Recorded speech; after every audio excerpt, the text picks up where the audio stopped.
ओम शांति। श्री बाबा कहते हैं, आज मीठे मीठे बच्चों को बाबा कहते हैं ब्रह्मा के तन द्वारा, बच्चे श्री बाबा याद है? मैं कौन हूँ याद है? मैं कौन सी आत्मा हूँ, कहाँ रहने वाली हूँ, मेरा बाप कौन है याद है? आत्मा को घड़ी घड़ी ये याद करना चाहिए ताकि हमारे वो स्वरूप में आ जाए।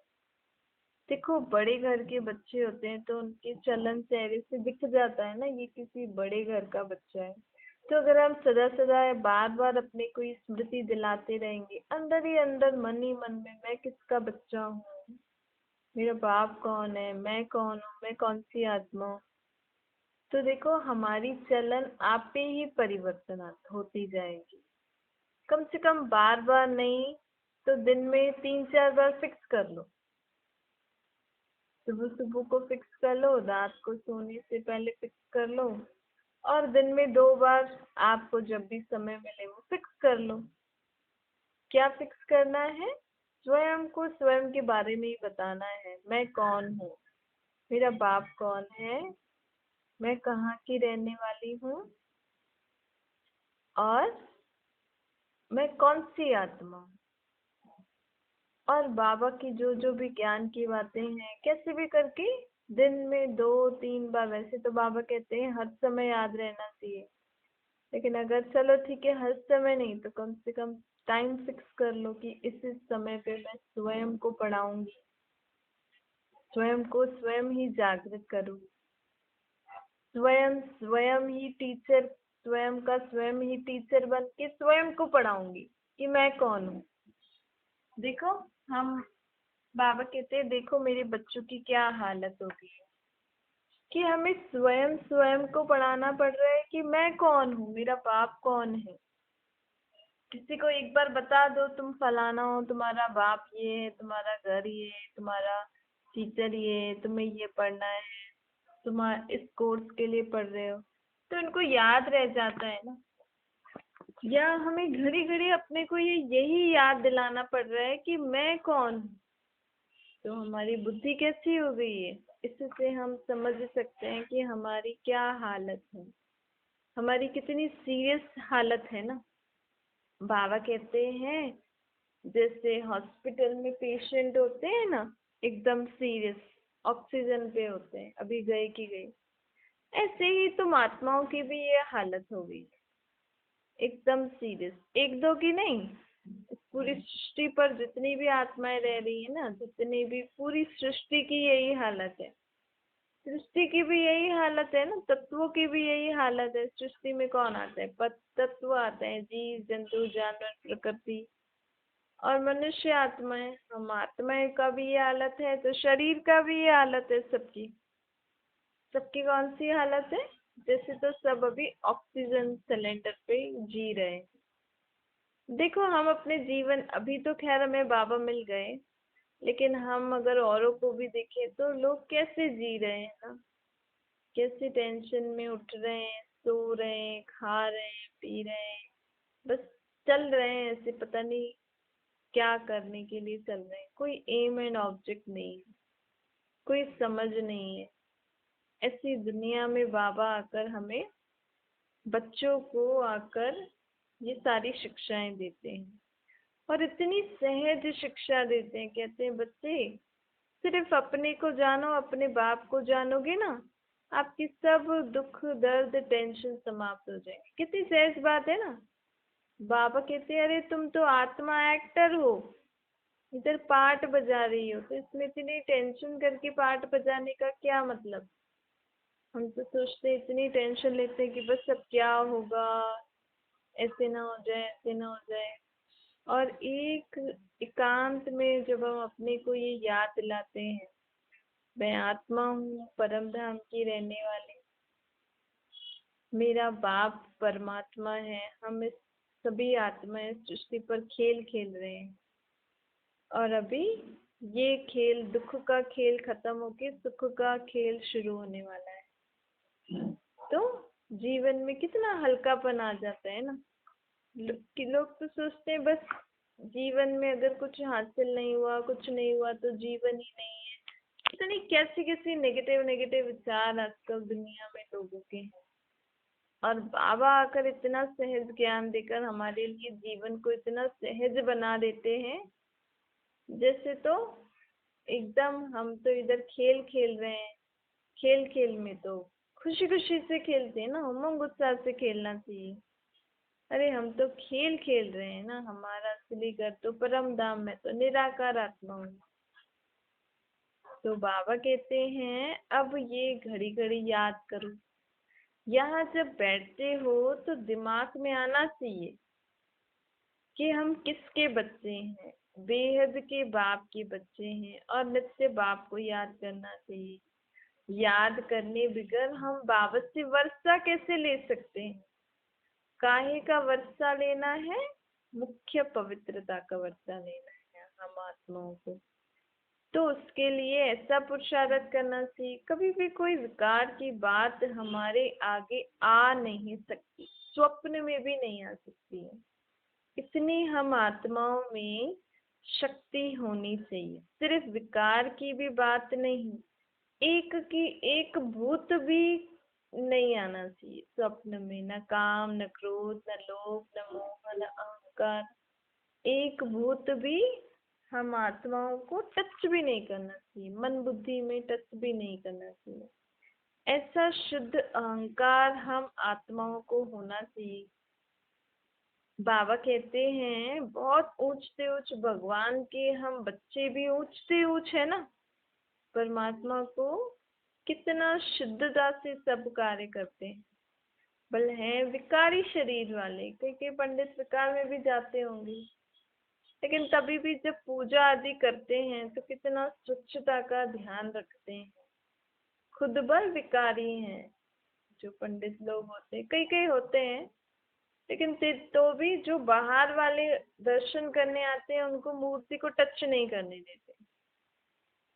तो फिर हम हमें भी कितनी ऊंची हमारी चलन होनी चाहिए, हमारी सोच होनी चाहिए। बाबा तो चलन सोच तो छोड़ो, बाबा तो हमारे संकल्प स्वप्न में भी बोल रहे हैं कि बच्चे कभी भी तुम्हें स्वप्न और संकल्प में भी ऐसी गंदी छीछी बातें टच भी नहीं करनी चाहिए। मेरे बच्चे इतने शुद्ध पवित्र परम धाम में रहने वाली आत्माएं कितनी स्वच्छ होनी चाहिए।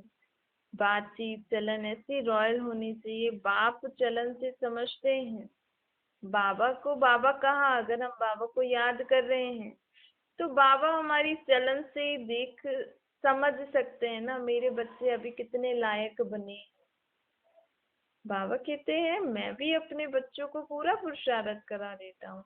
ऐसे नहीं मैं जो मेरा फेवरेट बच्चा हो मैं उसको लक्ष्मी नारायण बना दूंगा, नहीं। बच्चों की चलन उनको सबको एक जैसी समझाने देता हूँ, सबको एक रीति पुरुषार्थ कराता हूँ।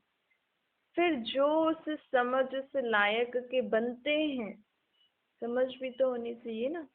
पूरी विश्व की आत्माओं के लिए हमारी एक समान दृष्टि, सबके लिए अच्छा सोचें सबको। ऐसे नहीं जो दुनिया में आतंक कर रहे हैं, बुरा काम कर रहे हैं तो हम उनके लिए बुरा सोचे नहीं, हमें उनके लिए भी रहम करना चाहिए। देखो जो दुनिया में ऐसे गंदे गंदे काम करते हैं ना, जो आतंक फैलाते हैं और भी कई प्रकार के गंदे काम करते हैं, तो हमें उनके प्रति भी रहम आना चाहिए कि बाबा इनकी बुद्धि को भी आप ठीक करो, ताकि ये आत्माएं भी ऐसे गंदे काम करना छोड़ दें। क्या होता है ये ऐसे वातावरण में ना, दुनिया का आए दिन जैसे वातावरण होता जा रहा है, उस वातावरण में वो आत्मा परवश हो जाती है, क्योंकि वीक सोल्स होती है ना। जैसे नहीं किसी का शरीर कमजोर होता है तो थोड़ा सा भी मौसम में चेंज होगा, थोड़ा सा भी कुछ ऊंच नीच खा लेंगे तो तुरंत शरीर बीमार हो जाता है, उसका शरीर सहन नहीं कर सकता है। ऐसे ही कई कई आत्माएं ऐसी होती हैं दुनिया में आए दिन। बहुत वायुमंडल अर्थात कि दुनिया में जो हवा फैल रही है बुरे विचारों की, विकारों की, तो कोई कोई आत्मा तो ऐसे सब कुछ देखते सुनते ऐसी वायुमंडल के बीच में रहकर परमात्मा भगवान की शक्ति से सेफ रहती है, और कोई कोई आत्मा तो इनके झट पकड़ाव में आ जाती है, फिर वो उस वाइब्रेशन के पकड़ाव में आ जाती है तो बुरा कर्म कर लेती है।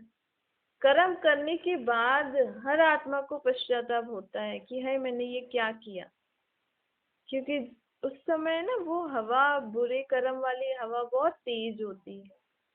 हम आत्माएं, जो वीक आत्माएं होती है ना, वो उनके वश हो जाती है, वाइब्रेशंस के वश हो जाते हैं। हम भी कहते हैं ना कि हम क्रोध नहीं करना चाह रहे थे, कि लेकिन पता नहीं मुझे क्या हो गया, मैं ऐसे इंटेंशन से उससे बात नहीं कर रहा था या कर रही थी, मैं कुछ ऐसा चाह नहीं रहा था, लेकिन एकदम से मुझे पता नहीं क्या हुआ कि मैंने ऐसा कर दिया। हम खुद भी कहते हैं।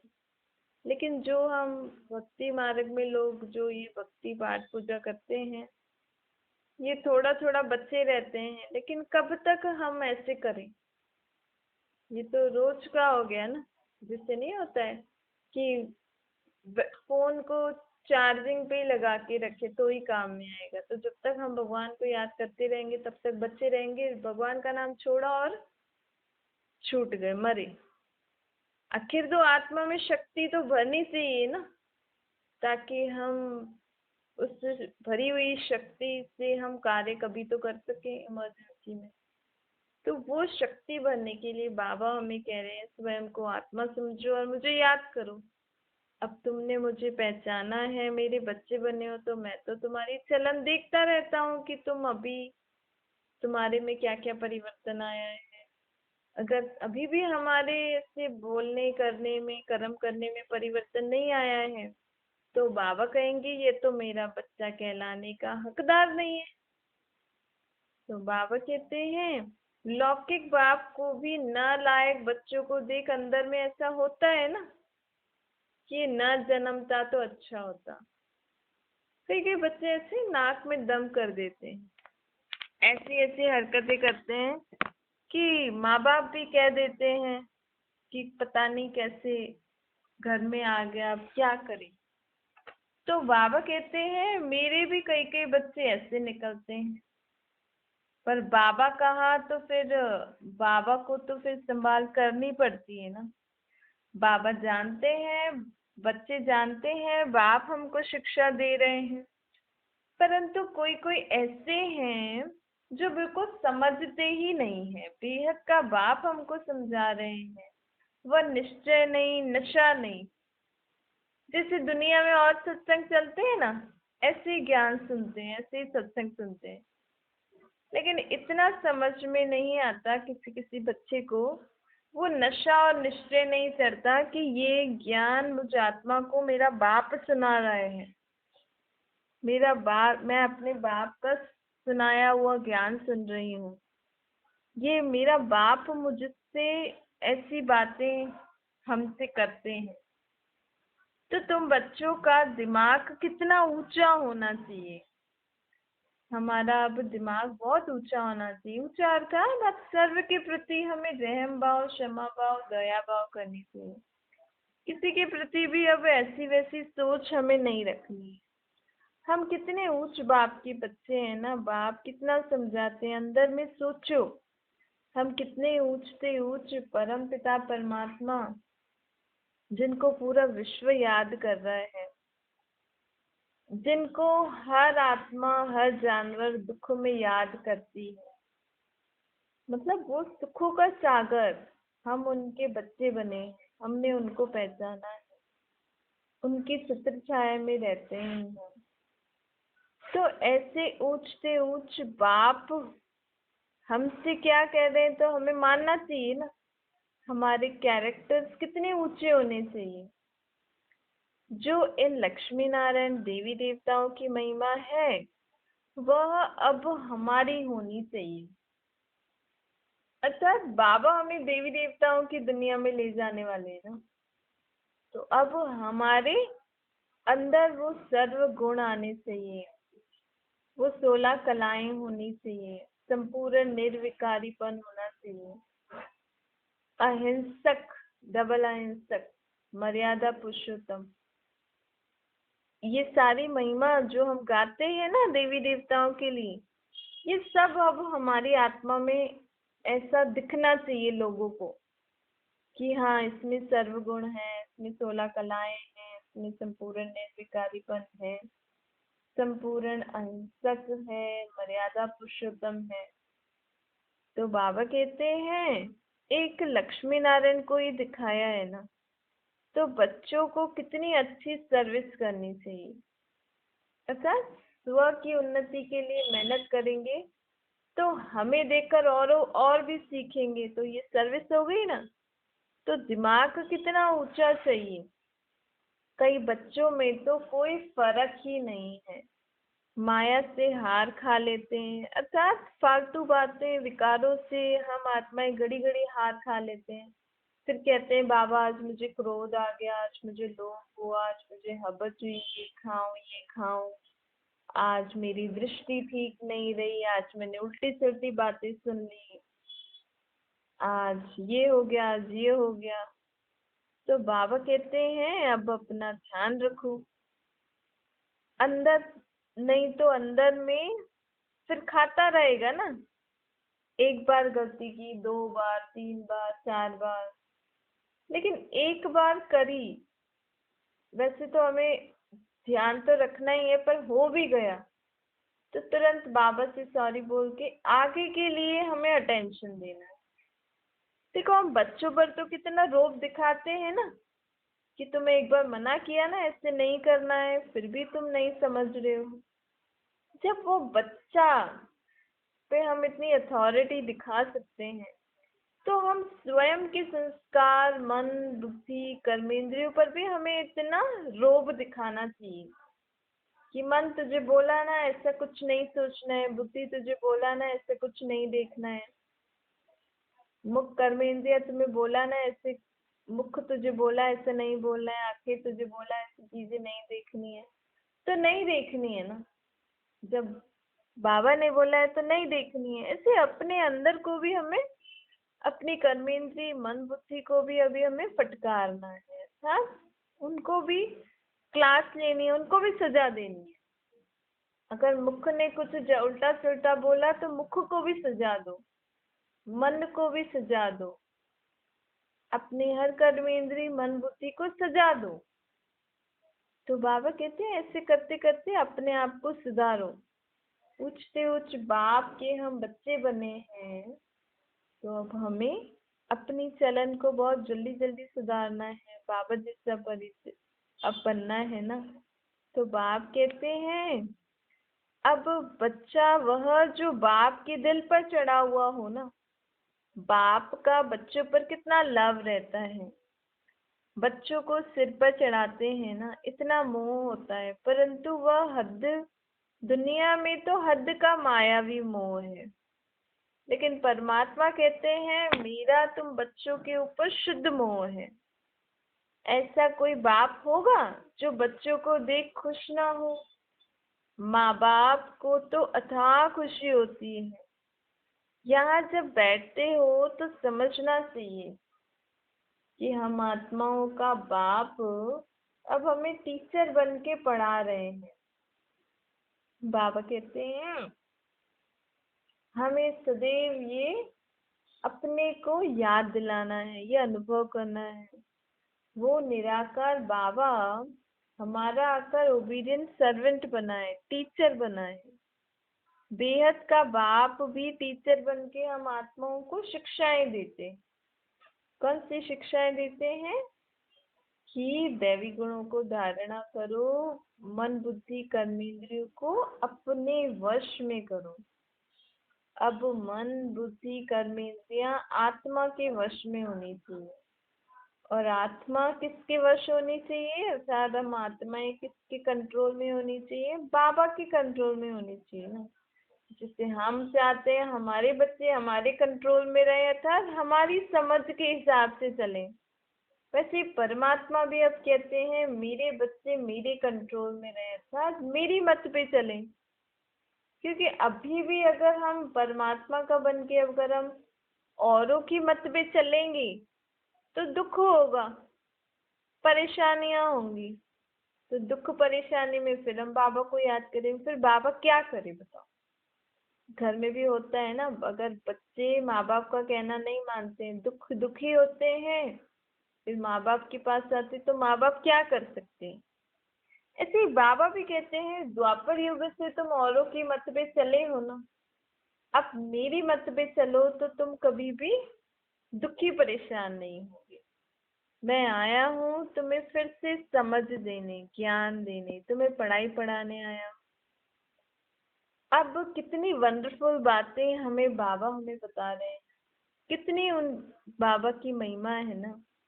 तो यहाँ जब बैठते हैं तो हमें बुद्धि में याद रहना चाहिए कि हम जो ज्ञान सुन रहे हैं, ये ज्ञान किसने सुनाया है, उसकी महिमा क्या है।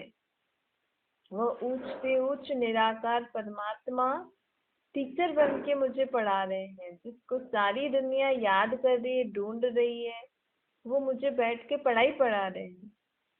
सोचो, सन्यासी तो है ही निर्वृत्ति मार्ग वाला, उन्हों का धर्म ही अलग है। यह भी अब बाप समझाते हैं, तुम थोड़ी जानते थे इस सन्यासी मार्ग को।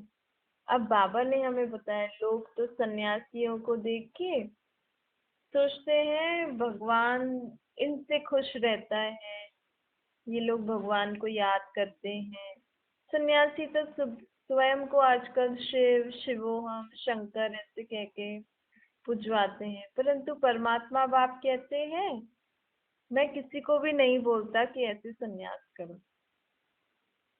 बाबा कहते हैं, मैंने तो कहा था, जो शंकर का जो बिना शरीर का रूप दिखाते हैं, जो लोग आजकल बिना कपड़े पहन के तपस्या करते हैं, इसका यथार्थ अर्थ है कि अपने देह के भान को भूलो।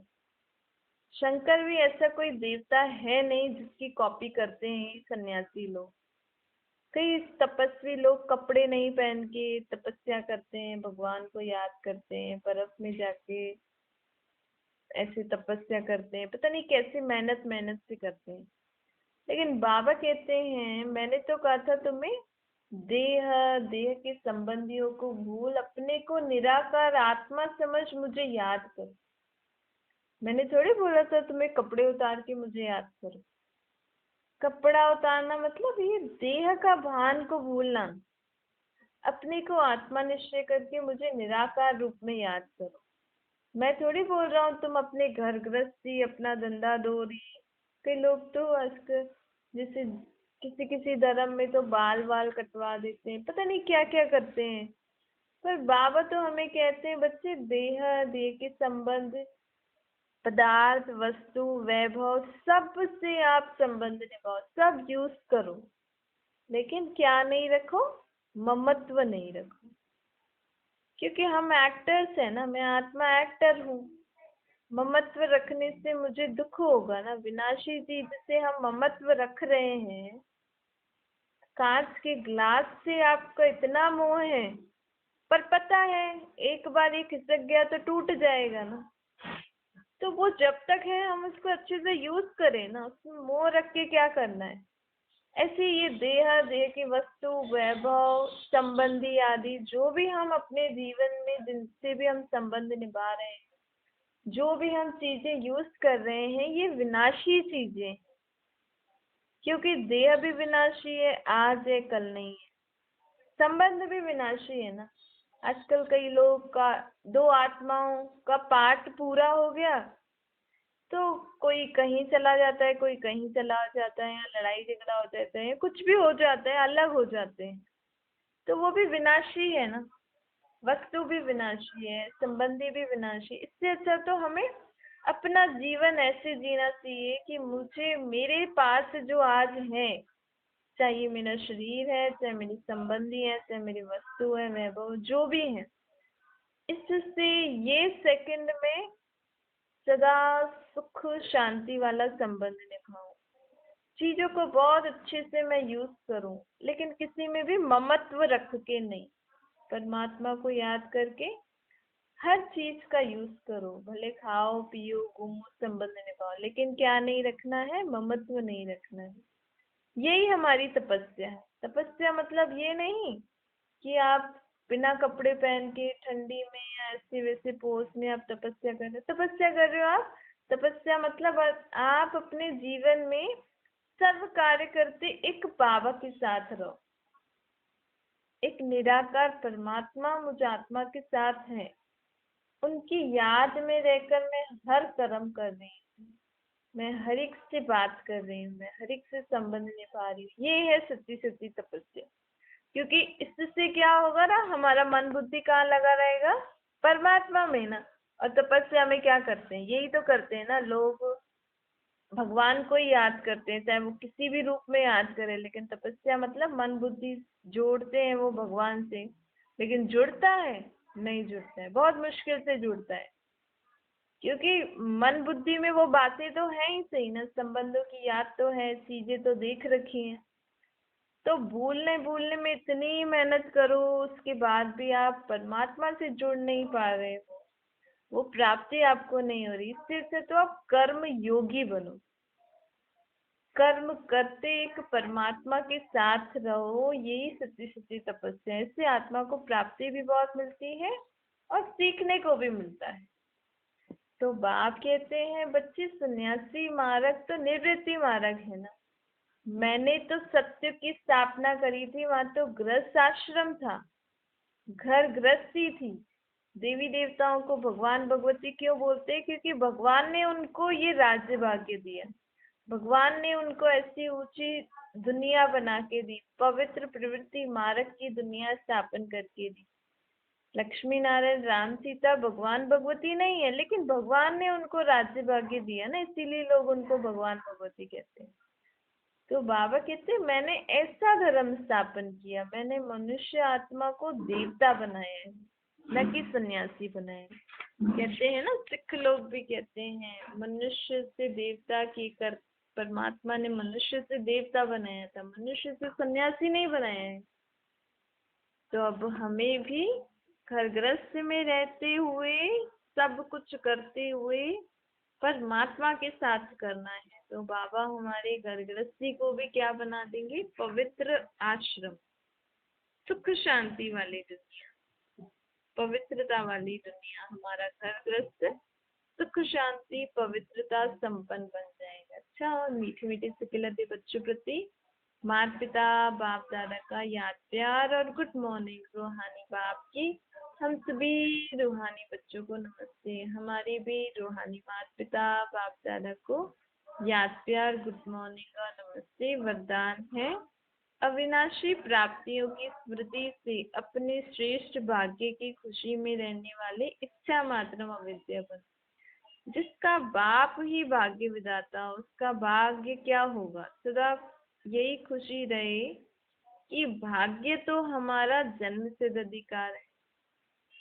क्योंकि भाग्य विधाता भगवान ही मेरा बाप है, तो मुझे अपने भाग्य की फिक्र होगी नहीं। वाह मेरा श्रेष्ठ भाग्य और भाग्य विधाता बाप, यही गीत गाते खुशी में उड़ते रहो। ऐसा अविनाशी खजाना मिला है जो अनेक जन्म साथ रहेगा, और ये भाग्य जो हमें मिल रहा है वो कोई छीन नहीं सकता है।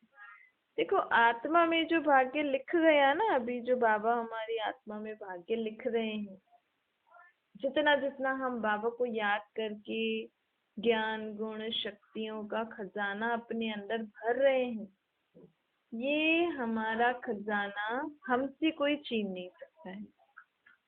अर्थात हम आगे दूसरे चक्कर में जहां भी जन्म लेंगे, वो जन्म लेते ऑटोमेटिकली मेरे जीवन में खुशियाँ, ये ज्ञान गुण शक्तियों का जो खजाना मैं अभी भर रही हूँ, ये ऑटोमेटिकली वहां कार्य करेगा।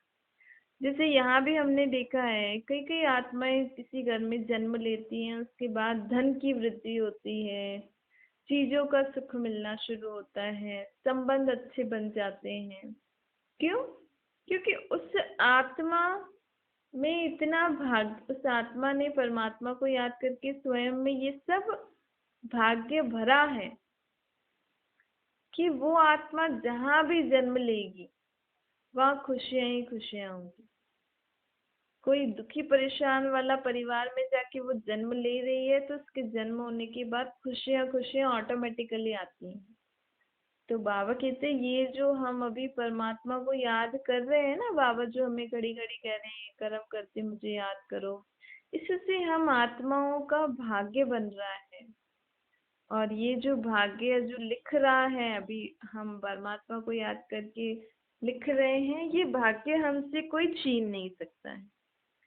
तो बाबा कहते हैं कोई लूट नहीं सकता है। कितना बड़ा भाग्य है जिसमें कोई इच्छा नहीं, मन की खुशी मिल गई तो सर्व प्राप्तियां हो गई। और ये भाग्य में क्या होता है कि हमें इसमें इच्छा नहीं होती, बस इसमें हम तो बाबा को याद करते जा रहे हैं, जितना भर रहा है भरता जा रहा है, हमारा मन जितना खुश होता जा रहा है, अभी जितनी प्राप्ति हमें बाबा को याद होती जा रही, मिल याद करने से मिल रही है, तो वो ऑटोमेटिकली हमारा आगे का जन्म का भी भरता जा रहा है। कोई अप्राप्त वस्तु है ही नहीं, इसलिए इच्छा मात्रम अविद्या अभी ही हम बन जाते हैं।